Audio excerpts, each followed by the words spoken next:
Hello guys, how are you? कैसे हैं आप? आज मैं आपको सिखाने जा रही हूँ कुछ न्यू सेंटेंस जैसे हम हिंदी को इंग्लिश में ट्रांसलेट करेंगे एंड कुछ न्यू इन्फॉर्मेशन।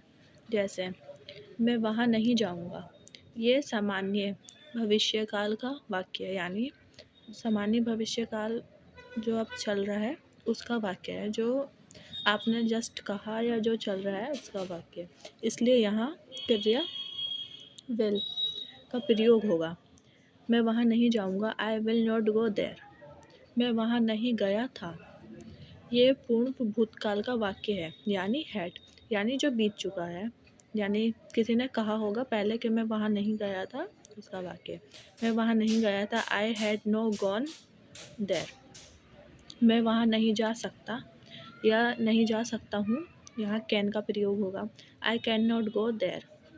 तुम्हें वहाँ नहीं जाना चाहिए या ये नहीं करना चाहिए, यहाँ शुड का प्रयोग होगा। You should not go there. तुम्हें वहाँ नहीं जाना चाहिए था या नहीं करना चाहिए था, शुड हैव। हमने अभी ऊपर देखा कि शुड हैव नॉट नहीं आएगा, यानी ऊपर वाले वाक्य में जो अभी मैंने पढ़ा वहाँ शुड हैव नॉट नहीं आएगा, बल्कि शुड नॉट हैव आएगा। You should not have gone there. वह अभी नहीं आया है। पूर्ण वर्तमान काल, इसलिए ये पूर्ण वर्तमान काल है, इसलिए यहाँ हैव या हैज़ क्रिया का तीसरा रूप पहलाल करता ही होने की वजह से हैज़ आएगा।